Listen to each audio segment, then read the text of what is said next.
Prada Luna Rossa Ocean Eau de Parfum is actually a sleeper hit that I think that people will be talking about in years to come. But I gotta say that this fragrance really confused me, which I'm gonna touch on. This is actually the second time I reviewed this fragrance because on the first time I reviewed it on my friend's channel, Chad from A Gentleman's Journey. But technically that was just following my first impression, and I gotta say, I was very confused, but I also really liked this fragrance. So I'm gonna touch on if any of that changed. But first, let's go over the presentation. So the fragrance comes nestled in this bland box. It looks like the rest of the Prada Luna Rossa boxes, just with that Prada stripe down the middle that follows onto the top, and then you get the name of the fragrance and the concentration on the bottom there. On the back, ingredients, precautions, you know, the things that none of us ever read. And then on the bottom, you can see my batch code there, which lines up with the bottle, so it's not a fake. Yes! Prada Luna Rossa Ocean EDP was released in 2023, which is the year now, in case you didn't know. It was made in France, and it was perfumed by two perfumers, Anne Filippo and Carlos Benaim. First thing you're gonna notice on this bottle is the ugly cap, which is technically just supposed to stop the atomizer from spraying in your face as you're walking around with it in your pocket, which I don't know why you'd be doing anyway. As we take a look at the bottle, you can tell that this is actually a flanker of the EDT. The only difference is the bottle is slightly darker. You get that Prada logo on the front here. On the bottom, it just says Luna Rossa Ocean Eau de Parfum. The top is where the atomizer is nestled away. On the back, nothing. On the bottom is where my batch code is hidden away for no one to see. 22X23CM. The retail price for this is $175 Canadian for the 100 ml. And on discounters, you probably cannot expect much cheaper because Prada has some pretty high price tags. Now let's do a quick atomizer check on this fingerprint magnet.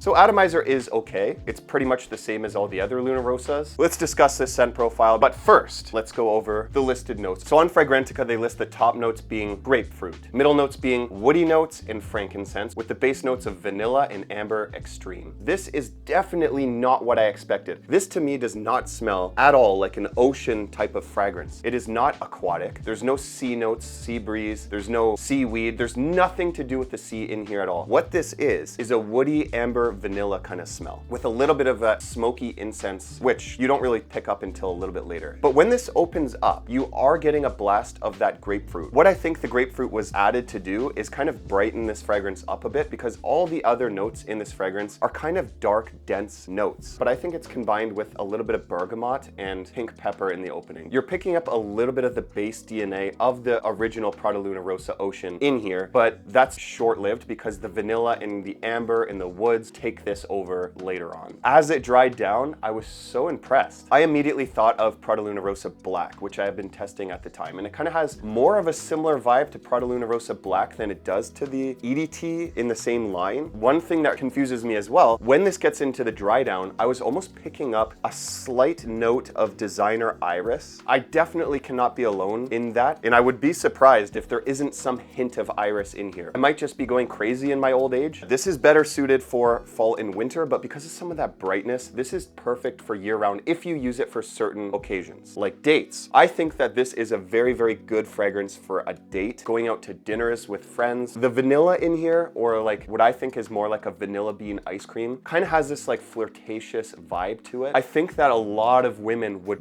really like the smell of this on. Obviously that changes for everyone. This is a little bit more youthful because it does have that playful sweetness. So if you do not like sweet fragrances, you're not gonna like this one too much. Or if you don't like amber and vanilla. But to tell you how this fragrance accurately progresses, let's go over the performance. When you first spray on Prada Luna Rossa Ocean Eau de Parfum, you're gonna be hit with an initial blast of citruses followed by that vanilla. It's supported with a nice woody frankincense-y base. It opens very, very loud, and the opening is very, very good. Like, they do a great job at captivating the top notes here. That is going to disappear in the first 2 to 3 hours. It's gonna slightly become less bright and more focus on the vanilla, amber, and woods combination. At around 3 to 6 hours, you're still getting about a foot of projection. You are getting kind of a dense bubble around you. It is not gonna be a beast mode fragrance. It's not gonna be a scream in your face, which is why I think that this is kind of perfect for dates. Somewhere between the 5 to 8 hour mark, it gets even darker. And that's when I think that the frankincense starts to pop. Somewhat a progression in here. With that being said, I think that the performance of this is as expected for an eau de parfum, but I would say it becomes a skin scent at around the 6 to 8 hour mark. It does not seem like a Prada Luna Rossa Ocean flanker, but it does seem like a very, very good addition to the Prada Luna Rossa line. And I think that a lot of people will catch on to the hype of this, and in years to come, this is going to be even more hyped up than it is right now. God forbid they discontinue this thing. With everything being said, and disregarding the fact that this is a flanker to Prada Luna Rossa Ocean, I think this is every little bit worthy of an 8.3 out of 10, which actually ties it, in my eyes, with this fragrance right here. I know, blasphemy, I know. If you liked the vanilla in this, but you don't like powdery scents, this fragrance is for you, and I highly suggest everyone to test this fragrance out right here. Thank you so much for watching. Let me know your opinions on Prada Luna Rossa Ocean EDP in the comments below, and I'll see you over there in my review for Prada Luna Rossa Black.